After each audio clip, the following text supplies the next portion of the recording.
నమస్తే, welcome to our voice. నేను journalist నవత. ఆర్యవలస సిద్ధాంతాన్ని చాలామంది తెగ ఊదరగొడుతూ మాట్లాడుతుంటారు కదా. ఆర్యవలస సిద్ధాంతాన్ని ప్రశ్నించే మరో రుజువు బయటపడింది.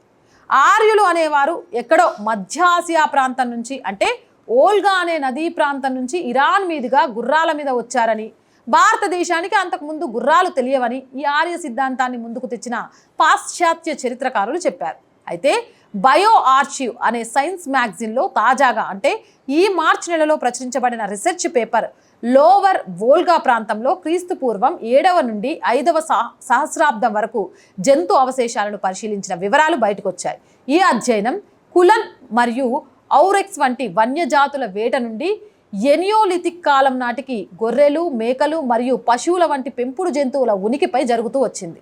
ఈ అధ్యయనం ప్రకారం స్థానిక పశువుల పెంపకం అనేది అక్కడి వారికి తెలియదని, అప్పటికే పెంపకానికి అలవాటు పడిన పశువులు అంటే గొర్రెలు, మేకలు అక్కడికి వచ్చాయని, అయితే ఇవి ఎక్కడి నుంచి తీసుకురాబడ్డాయో ఖచ్చితంగా తెలియదు, కానీ ఇరానియన్ హైలాండ్స్ నుంచి క్యాప్సియన్ సముద్రం యొక్క తూర్పు తీరం ద్వారా అవి తీసుకురాబడి ఉండవచ్చునని ఈ రీసెర్చ్ చెప్పింది. అంటే యమ్నాయా సమాధులలో గుర్రపు ఎముకలు దొరకలేదని, పోనీ ఆ తర్వాత వచ్చిన కాట్కంబు మరియు పోల్టాక్వా సంస్కృతుల కాలం నాటి సమాధులలో కూడా గుర్రపు ఎముకలు లభించలేదని, అందువల్ల గుర్రాలు ఇక్కడ ప్రారంభం, గుర్రపు పెంపకం జరిగింది అనే హైపోథీసిస్ ఊహాగానాన్ని ఈ రీసెర్చ్ తప్పుడు ఊహగా బయటకు వచ్చింది.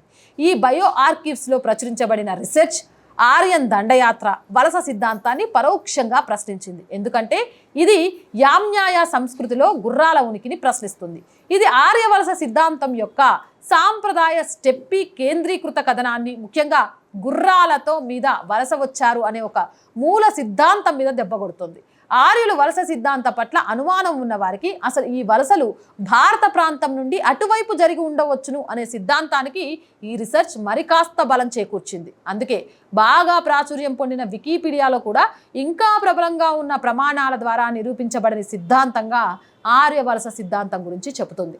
ఇప్పటికీ ఇంకా పూర్తిగా రుజువు కాని ఒక సిద్ధాంతంని స్వతంత్రం వచ్చి 75 సంవత్సరాలైనా అది 1000% నిజంగా జరిగినట్లు పిల్లలకు పాఠ్య పుస్తకాల్లో తప్పుడు సమాచారం ఇస్తూ దేశాన్ని నిలువుగా విభజించే ఈ సిద్ధాంతానికి ప్రచారం కల్పిస్తూనే వస్తున్నారు కొందరు భారతీయ సంస్కృతి ద్వేషులు. అవునంటారా, కాదంటారా? మీ అభిప్రాయం ఏంటి? కామెంట్ సెక్షన్లో పెట్టేయండి. మోర్ వీడియోస్ కోసం ఛానల్ వెంటనే సబ్స్క్రైబ్ చేయండి.